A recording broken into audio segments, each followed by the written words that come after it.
Rescue the Rescuer, the show that focuses on helping first responders who may be experiencing challenges such as addiction, PTSD, relationship failure, and more.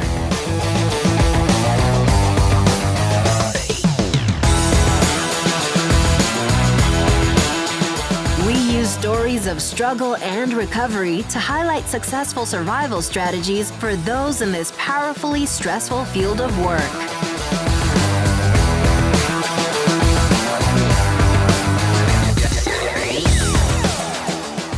And now, here's your host, Steven Kavalkovich.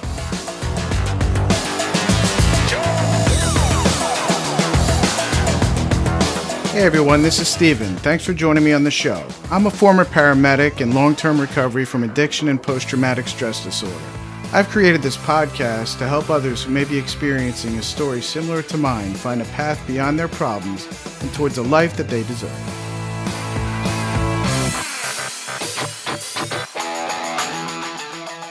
Before we get started with today's episode, let's hear this short message from one of my supporters.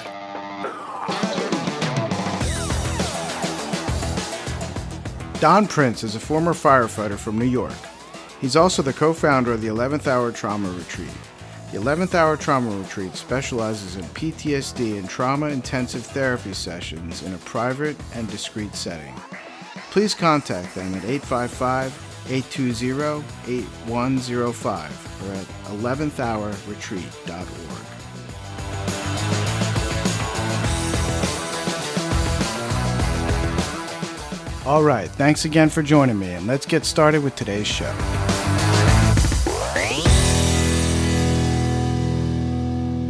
The horrific accident happened in a November evening in 1998. As I sit here in 2012 at another car accident, I'm suddenly transported back to that night. I saw that man running around with a deep head wound, screaming about the fact that he didn't see the light and he didn't know where his wife was. Sitting here now, I get anxious. I start sweating. I can't talk. I feel like I'm having a heart attack as my heart rate speeds up and I start hyperventilating. All I could see was that night. All I could see was that man.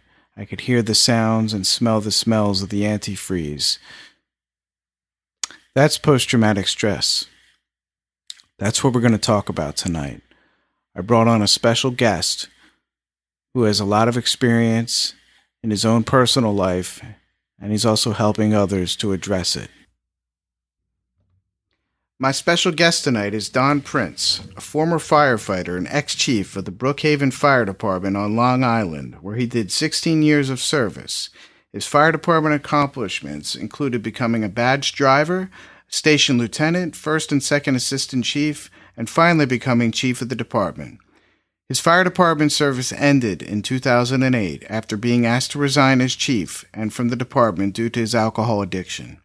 He is now a person in long-term recovery, having celebrated 6 years of sobriety on July 13th, just a few days ago. Don has 2 amazing children, Christina and DJ, and is married to his wife, Vicky, for about 4 years.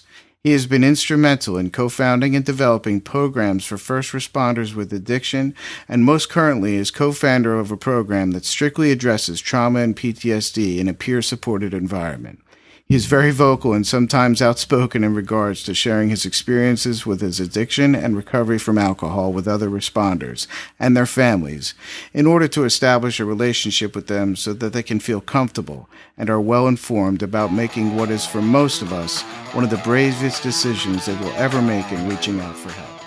So without further ado, I welcome Don. Well, Don, I'm so glad to have you on here. You know, I got to speak to you a couple times so far on the phone and was introduced to you from some great colleagues that you and I both know.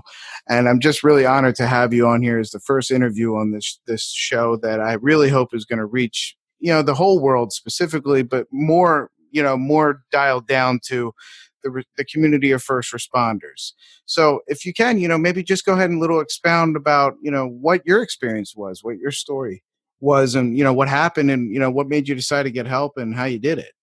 Absolutely. And I want to let you know that I appreciate the fact that you've asked me to be your inaugural interview. I appreciate that very much. And just to clarify, I think when you talked about my sobriety date, that was a few days ago, not a few years ago. So July 13th, Oh, sorry. 2011. I No, guess that's I read okay. that wrong. Yeah, sure. That's yeah. I might have even put it on the sent you that wrong information, but yeah, it was on the 13th of 6 years ago is when I finally decided in a really dark and dingy little apartment down here in Florida that I've had enough, and um, that I was already in treatment and went home and relapsed on July 4th, and walked myself into the treatment center that I was at for the last time because I lived very close to it. And it was at that point I decided to get honest and get rid of the demons that were inside and let people know what was really going on, not what I wanted them to know. And that was a huge turning point for me in my sobriety, and the fact that I had an amazing therapist who saw through a lot of my crap and a lot of my deception. And I accredit, my recovery toward the work I did in therapy. Um, which is the biggest component for most of us, I think. And I did some fellowship work afterwards and such. Not so much anymore. My choice of recovery path has been my own personal choice. So, and I think that's important to mention because, especially in our world, the first responder world, we're a little bit more guarded than most, and people need to pick their own path and be successful with it. Well, you know what? I'm glad you brought that up because there's, especially if you go onto social media or just in the recovery world, we'll say there's such a huge debate. There's a lot of lines drawn in the sand when it comes to this is the right way and that's the right way. And what's your opinion on that? I think that that line needs to be wiped out of the sand, and I think that stick needs to be broken to little pieces so that it's not drawn again. I think we're seeing more and more that the model that we're using right now is not working so well, and there'll be 1,000 people that are probably going to contact you after this to say that no, it is, and I have a feeling that some of those people are more involved with running businesses than they are actually um, giving the help to the people that need it in what in my opinion, is the most effective way. And everybody has their most effective way, and one size does not fit all, like we said. So I think that we need to have a much more open mind and a much more open dialogue as to what's available, and what works for you and what works for me might be two completely different things. That all being said, with the work that I do, coaching and working in recovery now is, everybody does have their own path, and not path rather, and it's not for me to decide what's best. It's for me to support your choice or that person's choice, and give them encouragement and drive to continue on with whatever it is that's making them happy and not want to pick up again. So, there's some of the colleagues that I think introduced you and I together have that same feeling, and I'd like to believe that we are changing what's going on now because we need to reach more people and not shame them as much as we are now. Well, that's so powerful, and I think about me, and I bet you could probably relate as far as when you were out there, saving lives, doing the thing that you were doing as a firefighter, and being a family man and working a career, but also having this deep dark secret that I'm sure in the end wasn't a secret, obviously, because you said they made they actually sat you down and had you resign because it was pretty obvious to everybody that you were in trouble. The shame that you carried around is is soul crushing, is paralyzing. So at least for me, again, I guess it's more of a question. Do you feel that the shame that did you carry a lot of shame when you knew what you were doing, but you couldn't stop or whatever it was, whatever how was it for you really? Yeah, absolutely. There's a lot of shame. There's a lot of guilt.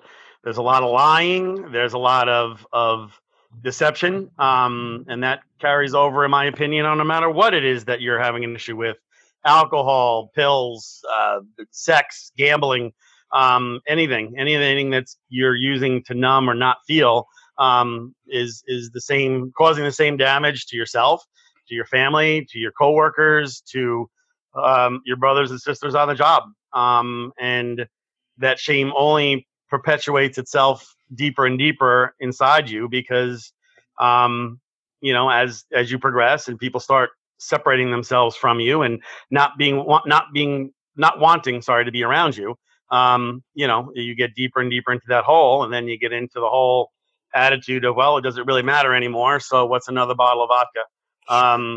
And that's where I think when I was at my darkest was 2008 when I came down here to Florida, leaving New York after being asked to resign and losing two very well-paying jobs, and living in a little dinky apartment behind the house of one of the firefighters in my department owned. And I just said, you know what, I just need to get out of here. I came down here and did a treatment program. Ironically, the one that I went to in 2008 was most recently in the news down here under a different name for practices that were like outrageously illegal and stuff. In fact, the owner of it is now in jail for 27 years. But Wow. and I wasn't ready to quit then. And it was a great program back in the day, and I had some really good therapists there, and lasted about a couple of months because I wasn't ready. And from 2008 until 2010, were the darkest part of my life because I was in a very comfortable relationship down here, no responsibilities, had a nice home to live in, and was able to do whatever I wanted to do as far as the drinking goes. And 3 DUIs later, in jail and everything else, the father, the fire chief, the guy that was, responding to alarms for 16 years, the successful assistant manager of a very big landscape supply company, equipment division. All of those things didn't make any difference anymore. What did make a difference was me not wanting to feel anything and to continue on at that point the actual physical addiction and feeding it so that I wasn't sick and I wasn't shaking and I wasn't nervous and I wasn't having hallucinations. It led me to going to the liquor store when it opened up and going with that brown bag in a pint in the parking lot behind the dumpster drinking to get calm enough so I can find my way back home again. And that is where it took me. And until late 2010, when I was laying in my bed, and there was no divine intervention. There was no God moment or, aha moment for me. I just laid there one morning and maybe there was, I don't know, but I just said, I can't do this anymore. And I reached out to an 800 number that I had that was directed to the World Trade Center Health organization because I was a 9/11 responder back in the day, and they hooked me up with a psychiatrist who I saw for a couple of weeks, and she flat out said to me after our third visit, you coming here drunk every day and trying to work with me is not going to work for you. We need to get you into an inpatient program. Wow. And she was right. I was drinking in the parking lot because Wow. my whole life and Stephen, my drinking started back when I was 17 years old. Because I was that one who didn't feel comfortable in his skin. I didn't fit in at school very well. I was, the one with the really bad acne and not the sports guy and not the honor roll student. I was that kid that avoided other people because I wasn't comfortable. Until 17, when I really got drunk for the first time with some other friends of mine in school. And I felt empowered. I felt free. I felt like I was okay, that these guys got me. And it just relieved all of that crap that I had going on inside my head.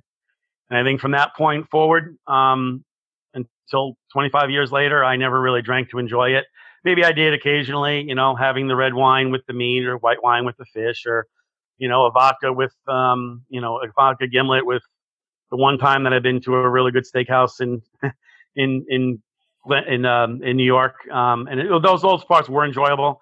But for me, it was more of the effect. It was more of, if there was a bottle of wine on the table, it was my responsibility in my mind to finish that bottle. So you were the guy, like, and me and you and I have a lot in common in that respect. You were the guy that if you're going to drink, you're going to drink to get drunk. Otherwise, Yep. There's no point. Absolutely true. I'm not going to. That works for a while, and you are the life of the party, and you're the guy that everybody enjoys until everybody else quits, and you don't, and you're not the life of the party, or you've got the bottle hidden because you need to have a couple of drinks before you get to wherever you're going. So that when you drink normally, supposedly with everybody else, they don't suspect. You know, and Right. Yeah. one of the things I did to myself was I picked vodka to drink because it's a clear liquid. It doesn't smell like other items like tequila or scotch and you know, it doesn't, you know, in my diluted mind, I say, well, vodka's clear. It won't smell. No one's going to know. I got plenty of Altoids and I got plenty of gum. And no one's going to suspect me. I also hid behind my badge, both as a regular firefighter and as in my chief's positions, because the other thing we do on the job is we'll justify in our own minds, well, no one's going to suspect me. I'm the chief. I'm the firefighter. We don't respond drunk. We're here to help the other drunks who have accidents and everything else. And it's pretty prevalent in our world to do that. And it was something I'm not proud of. Certainly not something that I'd recommend for anybody else to do. And it also feeds back into what you mentioned earlier in regards to the shame and the guilt, Yes. because there were times that I parked my car away from the scene and had other people do the jobs that I was supposed to be doing because I couldn't be near anybody, but I responded anyway. Right. Right. And, you know, that's the part that makes you go deeper and deeper into a hole. And, you know, and everybody has their moment and everybody has their time to heal. Excuse me. Sure. But, and I actually shouldn't say everybody because it's not everybody. And sometimes people get in such dark places that they don't feel that there is any escape. And we hear about that on the news. And we hear about the guys that, you know, decide that they can't do this anymore, that there is no hope. And, you know, in what you and I have both done and what other brothers and sisters on the job, whether they be law enforcement or fire rescue or corrections or dispatch, especially, we forget about that group a lot. That's That, true. Yes. you know, we rely on them and we forget about them. And I don't think that's fair, but, and we're working to change that. But, you know, we get into these holes and then there is no escape and we do the ultimate. And that's not good for anybody or their families, obviously. So there needs to be some change, and falling back again to what we originally talked about, that if we don't have open lines of communication and we don't have alternatives for people to consider and try, and we just try to force one way of thinking and saying that's the only way to make this thing work, and that we are losing people because of that. And that's one thing that, you know, on your suggestion, on your sheet that you sent me about the topics we were going to discuss, and the aha moment and what I'm passionate about is exactly just that, is that, you know, we need to explore what else is available and let a person try what's comfortable for them. And it might not work. And then we pick something else. But to say that one thing is the only way, we're killing people and we're hurting people and we're losing families and we're losing jobs and we're losing careers because of that. So. Well, you know, that's going to definitely lead me into what you're doing now.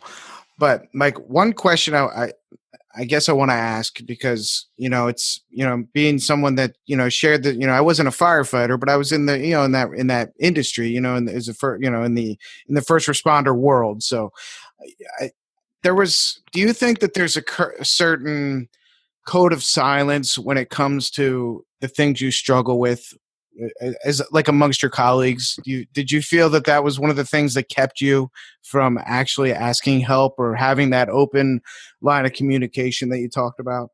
In my life and in my personal experience, no. It was almost the opposite. And before I get into that, I'll say what, and I think where you're going for, and the word is the stigma. Yes. You know, is exactly it, and that's absolutely true. But I do believe, and I've seen examples of this more and more every day, is that wall of silence is starting to break down, and the stigma is starting to crack a little bit. We haven't taken that wall down completely, but there are cracks in the mortar. But to get back to your original question, is no, for me it wasn't that at all. Um, and what I meant by the opposite is that to feel, especially in the fire department environment that I was in, you know, to go out and have a couple of beers with the guys or go camping or whatever we did as a family group of, you know, you needed to be a part of that to feel comfortable. If you were the guy that wasn't drinking, it was a question. If you were the guy that, you know, that with everybody was looking cross-eyed at, thinking, you know, why is he drinking here again? That was okay, but to be a part of the culture, it was a very difficult thing for me to know. I knew a long time ago that I needed help. In fact, my fire department did try to help me, and for that, I'm very grateful. I just wasn't ready to accept it. I mean, I was given 6 months leave of absence. I was directed toward a psychologist out on Long Island that they sent me to, that they paid for. That was he the best person? Probably not, only because he didn't have much experience. But my point is that they tried, and I wasn't ready for it. Okay. So it was, and I think that's true with a lot of us too, is that, the stigma is one thing, but the feeling of being a part of can be difficult when you're not in that regard, because we put so much emphasis on the partying and the drinking and the, getting drunk and having fun, where maybe it's not so important. And Yeah. I don't, certainly not the AA police, and I'm not the sobriety police. In fact, I am quite the opposite. I think I feel more uncomfortable when people curtail their lives around me. And maybe I'm at a point in my recovery where it's not a requirement at all. But we all need to set our boundaries for where we're comfortable. But Well, it's a big. Go well, ahead. I didn't mean to cut you off. Well, what I was thinking is, right there, like you and I both, shared very similar experiences in the first responder world. Mm-hmm. I felt that there was that code of silence, and it was probably more. I think I'm finding that looking at it now, it was more of my own thought than it was really anybody else like keeping me from talking about things. It was more my own fear of letting the truth out. Mm-hmm. But that just goes to show, both of our experiences were somewhat different, and Mm-hmm. I think that's you touched on the fact. I want to kind of step back a minute when you touched on the fact that you were a 9/11 rescue worker, as was I. Mm-hmm. And I don't know about you, but I'm just going to ask you: did you use that as an excuse for some of the No. for things you didn't? Okay. No, I did not. I did not, and I even when I mentioned my service there, it was very short term. Our chief, everybody was running in there, and our chief decided, that we had to go on a schedule if we were going to go at all, and so I was not there for long. I wasn't there for months. I don't, I kind of downplay that out of respect for the people that were there longer, that the brothers and sisters that are still passing away to this day from their 9/11 illnesses. So I don't ever want to exploit that. Sure. And I mean, honestly, and this is true with so many of us, it's not always the job, and it's not always our experiences or whatever. Sometimes we're just born with a gene. And I'm going to tell you right now, on both sides of my family, paternally and maternally, I come from a long, healthy lineage of alcoholics. Okay. So, yeah, I mean, I was sipping my grandpa's beer when we were little kids because it was cute back in the day. And every event and every family get together was always surrounded about the alcohol portion. My parents were party people. When I was 4, 5, 6 years old, my grandpa would crack open the Rheingold beer back when it still had the little flip top thing on it, and the phone would come up, and we'd all be like, "Grandpa, can we have a sip of your beer?" And of course, go ahead, and everybody was laughing, and so my exposure to it has been since I was a little kid. My freedom came at 17 years old, and my freedom ended when I was 47 years old, because it wasn't freedom anymore. It was prison, and it was hell, and it was not like anything the way I wanted my life to turn out to, but it did. I lost a wife over it. I did lose contact with, especially my son, over it, but that's all healed now. Well, not so much, not so much the ex-wife, but at least we're in a relationship now where we're there for our kids. So I can relate. I can relate to that. And, yeah. For sure. But so things do come back to our lives. It gets to the point now that, part of the other thing that you asked me to talk about is my passion is, I know where it took me. I know what it is to live in that hellhole of a life. And when I do get vocal and I do get passionate, is in two reasons. Number one, when I know people are getting screwed with. And number two is when I got somebody that got everything available for them to get the help, and I can give them some direction and let them know that it doesn't have to go where it took me. and they fight me on it.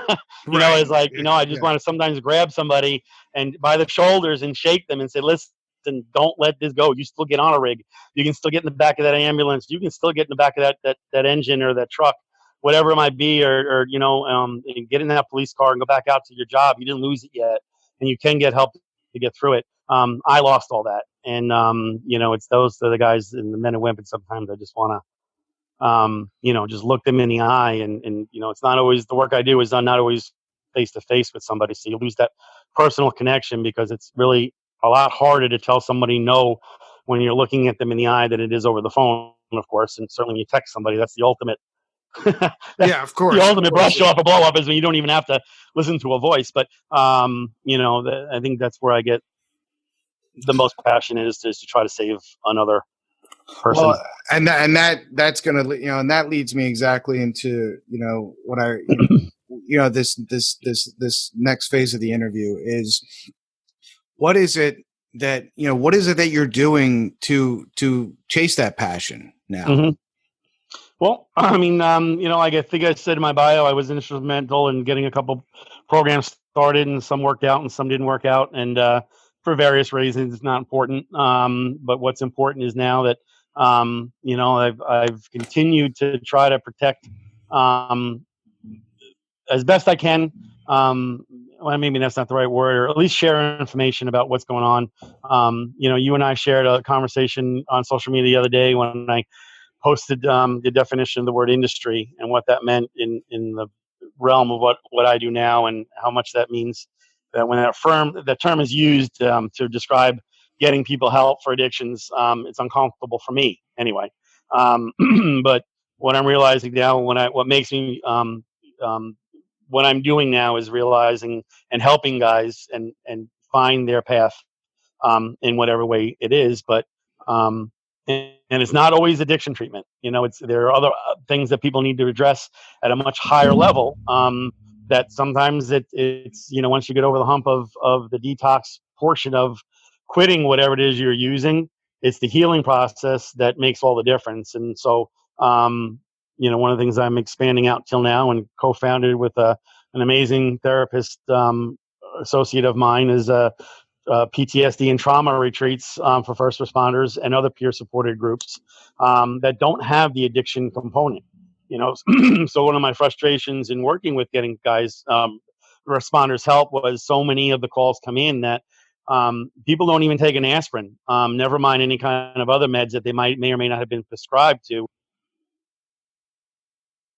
or not thinking they need to, and sometimes they're so overly compliant, so to speak, is they're not even reaching out to get the medical help that they need, and some of them don't even need that anyway. So when you have somebody who needs help with mental health or PTSD and they don't have an addiction component, there was very little places that you can refer them to get just that kind of help. There are two amazing organizations, one on the East Coast and one on the West Coast, that have been very, very successful in what they do. And because of it, there's generally a very long waiting list to get in to one of those programs where it is trauma and PTSD specific. So that all being said, recognized that we needed to expand on that availability, and which is why we founded the 11th Hour Trauma Retreats, and we've done a couple of sessions now that have been extremely, extremely successful for the clients that we brought in. So okay. So you how long ago did you found this? Where is it located? How do people access it? Sure. Our website is up and running. It's www.the11thhourretreat.org, and the 11th is the numerals 11th. Okay. And we started our first sessions about 2 months ago. All right. So we co-founded the 11th Hour with a colleague friend of mine who's a therapist, Rachel Starr, and she's an LCSW who's also a EMDR consultant, which means she actually supervises other therapists who are getting EMDR training. She's also a EAP provider for a couple of large municipalities down here in Florida for their fire rescue organizations within the county. So her level of experience with working with first responders, primarily firemen and police officers, is exemplary, and she's used to it. And that's important because I think one of the other things that a lot of us are afraid to do and ask for help for is having a bad experience with a therapist who doesn't have the experience, number one, in trauma, or number two, with working with somebody who is a responder, because we do have sometimes some special needs and special stories to tell that someone without that kind of experience might be uncomfortable with. I can't tell you how many times I've heard from guys that said, you know what, I walked out after 5 minutes because when I told my therapist the story, they broke down crying, or they were like, oh my God, how could you do something like that? And, sometimes you get that kind of negative feeling from working with somebody, you never go back. And, that's a scary part of not picking the right therapist or the right program is, if you have a really lousy experience with it, you might just say, screw it, I'm never going to do this again. And that's how we start to lose people. Makes perfect sense. I mean, I could speak to my own life that, I had a couple therapists that I tried in the beginning that couldn't, it was like I was talking to a fire hydrant really, and they didn't, they Good analogy. yeah, ironically, right. So now you mentioned EMDR. Now for the listeners, I mean, I know what it is because I've been treated with EMDR and I found it to be extremely effective. But for listeners who aren't familiar with that term, what is that and how is that going to help somebody who struggles with post-traumatic stress? Sure. Well, EMDR, and I always struggle with the proper pronunciation of the acronym, so bear with me here. It's eye movement desensitization reprocessing. Sorry, see. I got it. Let's I can edit never this say part that out. word. Sure. Yeah. And basically, the easiest analogy that I use to explain to someone who's unfamiliar with EMDR is this. It's very similar to two things. The junk drawer in your kitchen, which we all have that junk drawer in the kitchen that's got everything possible in it. That no matter what you need in that house, sooner or later it winds up in that junk drawer, and that's where you find it. It could be a screwdriver, a rubber band, the extra set of keys to the car, an anvil, a sledgehammer. It's always in that junk drawer. And it's very disorganized, and it's very, but all that stuff is in there. And the other analogy that I use is a windshield wiper on your car. And your car's parked under a tree, and it's got the sap and maybe some bird droppings, and it starts to rain, and you can't see out the windshield. Okay. What EMDR does is two things. It reorganizes that junk drawer because you're still going to have that stuff in the drawer, and you're still going to have all that, all those items, but they're all over the place.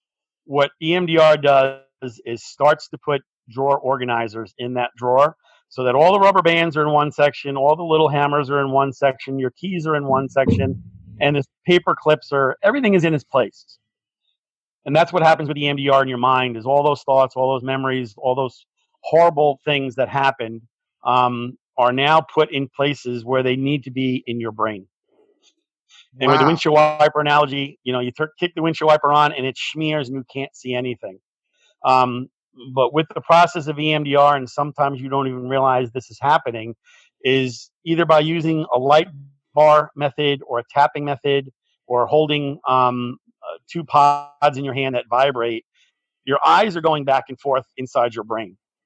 And just like the windshield wipers, every time your eyes are going back and forth, you're cleaning the windshield a little bit more and you're being able to see through.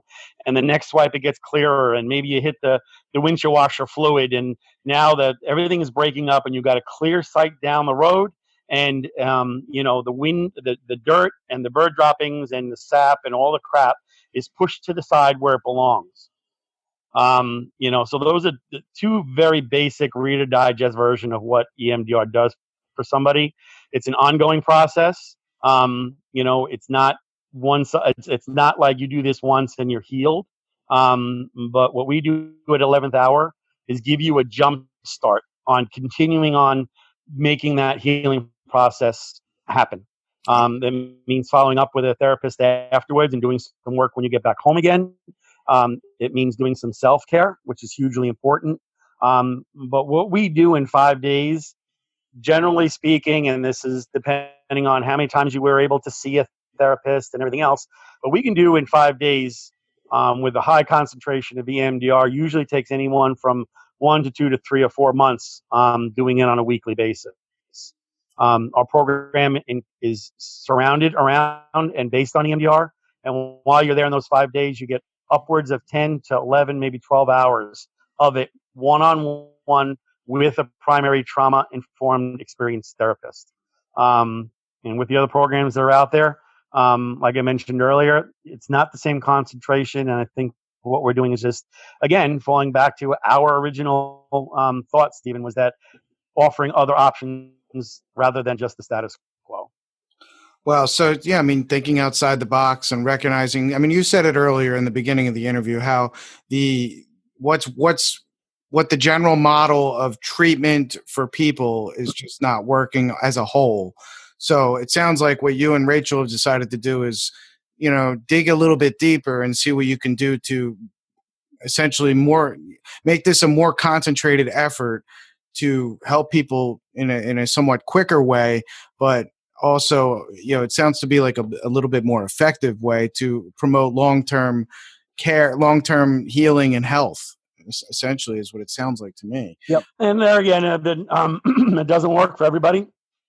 Some people just don't make that connection, or, it's just like, so, yes, it has proven to be, and they're again on, not so much on the clinical end because that's not who I am.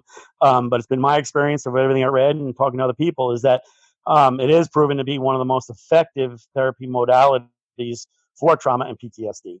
And, it's funny that we were talking this morning because I got a message from a firefighter who I helped a couple of years ago and had gone back out again not too long after his stint in a regular 28-day program, who reached out to me. And he was at our last session, which ended last week. And he messaged me this morning, and I'm going to try to read this as best I can verbatim because I don't have it in front of me. But he posted on social media on one of the posts I think you're on as well, what he got more done in 5 days than he did at 45 days of regular treatment. Wow. Yeah. And, his using was chronic and his relapsing was chronic. But he said that, even in a private message to me, that this is what made the difference. And had he had this opportunity, maybe when he was doing the 30-day program, to do this kind of healing, he would not have gone back out again. But, this is short term. This is not a lot of time off of the job, because usually someone who's reaching out for help at this point, especially if they have an addiction, which we do not touch, by the way, we refer out addicted clients to appropriate programs to get them set up to come to us afterwards. Okay, good. That's good. But okay. Yeah, I mean, we don't just try to work with people that we're not right for. So that's an important thing to mention too, getting back to the industry, so to speak, is that we want to make sure that we're appropriate and that, the people that we're referring out to other facilities that do need help with their addictions are appropriate for them too. So now, you made that it sounds like a great program to me. I've looked into it, and you came highly recommended. And from what, and just speaking from someone who decided to start this show based on my passion for first responders, I mean, I could tell it's the same for you. You've walked that walk on both sides, and you had, just like you, I had to lose everything too. And I would imagine your message is the same as mine is, everybody out there who's listening, you don't have to lose everything. You don't have to lose your career, your family, or all those things, but you need to address the things that are driving these destructive behaviors. Yep. Maybe not even behaviors, but destructive ways of living. Because I think and I'm going to kind of end it on this. And the actual conversation. Then I'm going to give you a moment to kind of give the last piece of advice. But as far as you said, the addiction, people with addiction and substance abuse, a lot of times it's because of underlying things.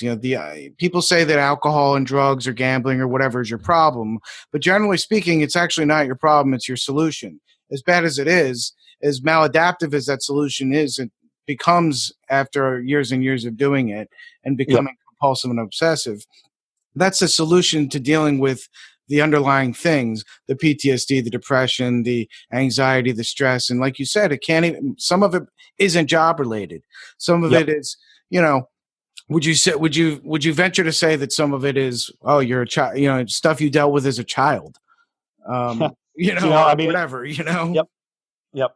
And actually, if it's time for me to do the closing remarks, then I'll address that right now, because that was part of it. Is that you're absolutely right, Stephen. It's not always a job, and one of the methodologies that Rachel uses is we do a timeline, and from your first memory up until the day you're sitting in that chair at our office, and what you'll find is that it is a majority of the time, okay, it is your past history, it is your childhood, it is what happened growing up, and what happens to us on the job triggers us back to those memories, and that's what makes them so crappy for us, is that it brings us back to a place where it wasn't so nice many, many, many years ago. And that's certainly not the case in every single person that we work with, but more so than not, it is. So that the healing with the EMDR starts way back of that first thing. And the other really amazing things about doing EMDR are, number one, you get to pick and choose pretty much. You'll get some direction, but you get to pick and choose what it is you want to work with and where the priorities are. And certainly that Rachel and some of our other therapists that we work with will give you direction. Well, maybe perhaps this first, or this might be a better approach, but you get to pick and choose. And the other thing about EMDR that a lot of people are afraid to reach out to help for is it's not very didactic, meaning it's not talk therapy. It's not like you got to sit down with somebody and tell your story over and over and over and over again and bring it up and bring it up and bring it up, which a lot of times brings people to a setback or makes them afraid to reach out for help because they don't want to verbalize it again or at all. Rachel's been trained in a couple of different methodologies of EMDR, and she will pick and choose those modalities that best work for you. So one of the terminologies that she uses a military style EMDR, which means you don't have to say a damn thing if you don't want to. And so it's not very evasive. And that is a huge step forward for people that are afraid to talk about things. They don't have to. Eventually it might come up, and eventually it is important. It could happen, but it doesn't have to. So you're healing through this type of therapy happens on your terms, not what someone is talking back to you at. And I'll end it with this. I saw a client of ours come in that walked through the door on a Wednesday morning, couldn't look me up in the eye. I've only spoken to him on the phone. He was there with his wife, who just broke down crying. It was a very hard 4 days for him. He had his breakthrough early on, and left there on a Sunday afternoon smiling, to the point where one of his big triggers was talking about blood and guts, and couldn't get through that because of what he did and what he saw. And he left there Sunday morning telling me a story about having given IV to a guy who was a diabetic and missing the mark in the blood and can't find the vein. And I looked at him and said, you just told this whole story and you just said it to me like we were just having a Sunday morning conversation and we were joking about it, and you made light of it. I said, do you even realize that you did that? And he looked at me in the eye, Stephen, and it made my hair stand up. He says, no, I didn't know I did that. He says, I haven't been able to do that for 5 years. Wow. And it's at that point where I knew that what we're doing here is special. And it's something that is just an amazing thing to watch. And we don't get to see that too much when we help people with addictions.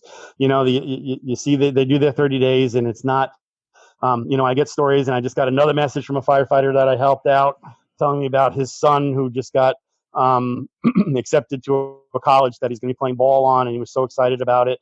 You get that feedback, but when you can watch this happen in front of you, it is just absolutely like it's like time-lapse photography where you see the flower seed, the seed goes in and you watch the little flower grow and then it turns into a rose or whatever, and you watch it grow in front of you. That's what I've experienced so far with the work we've been doing. And not only is it rewarding and for me and Rachel and the rest of the staff, but it's just so rewarding for the clients that we are helping. So It's an amazing thing to be able to be part of. That is so great. And, I want you to, want to make sure you say it again so people know who you are, where you're located, and how they can get in touch with you. And any, last piece of quick advice, anything that you want to give out there, please, Sure. I mean, there again, the first piece of advice is you're not alone. And I know everybody says that over and over again, but you're not, guys. Anybody that's listening, and there's no shame in any of this. Anybody who tells you that there is, I have my opinion about as well. Yes. The biggest and the most bravest thing that any of us will ever do is to make that first step to reach out for help at whatever level you need it. It's not running into a burning building. It's not, taking the jaws of life and cutting a car door off. It's not running into combat. And those are all amazing, brave things that we've probably done in our lives in one way or another. But the most bravest thing and the most scariest thing to do and the most fearful thing to do is to reach out for ourselves. And it doesn't have to be that way. And that there are a lot of people out there that are available, such as yourself, Stephen. The work you're doing here and the reasons why you're doing it are so important. You just gotta realize when your life is not where you need it to be, that it's time. And we're located in Green Acres, Florida. That's where 11th Hour program is located. And I can be reached at 561-282-8685. We also have an 800 number, which is 855-820-8105. And the 11th Hour Trauma Retreat is www.11thhourretreats.com. And I'm certainly all over social media, and I take calls 24/7, day or night. I tell people that, for 16 years, I had a pager either at the side of my bed or on my hip, and no matter what time, day or night, I responded when I was available to. I can't do that anymore, and I don't have that pager, and I didn't finish my term as chief, and those things I'll never be able to get back. But what I do get back and what I can give back now is answering those calls no matter what time it is, day or night. I did it for strangers for 16 years. I'll do it to a brother or a sister that needs help now. Wow, Don, thank you so much. I really appreciate you coming on today. And, I look forward to hearing some success stories. I'd look to do a follow-up in a few months from now and hear about how your program is just growing by leaps and bounds, and people are coming in and getting the help they need and going back to be able to, fulfill their careers and their passions and live their lives and, have their families and be able to live the lives that they were that they were purposed to live. Yep. So again, everybody, thanks a lot. This has been Don Prince with the 11th Hour Retreat, and we'll talk to you next week on the next episode. Thanks a lot. Thank you, Stephen. Thank you.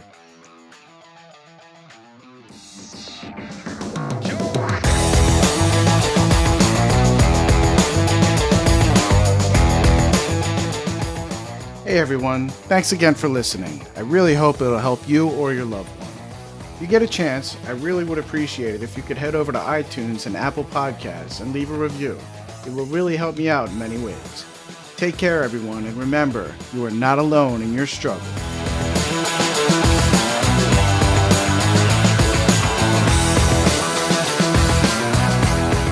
I want to give a big shout out to one of our supporters, the Addictions Academy.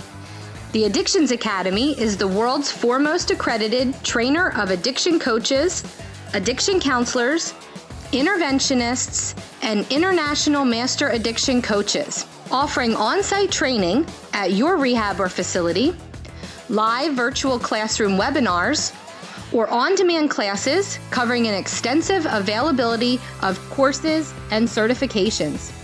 Check them out at theaddictionsacademy.com or call Dr. Callie Estes and her team at 1-800-706-0318.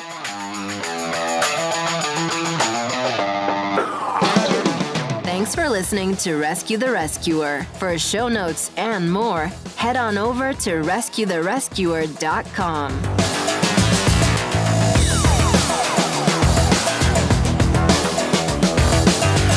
We are a part of the mentalhealthnewsradionetwork.com.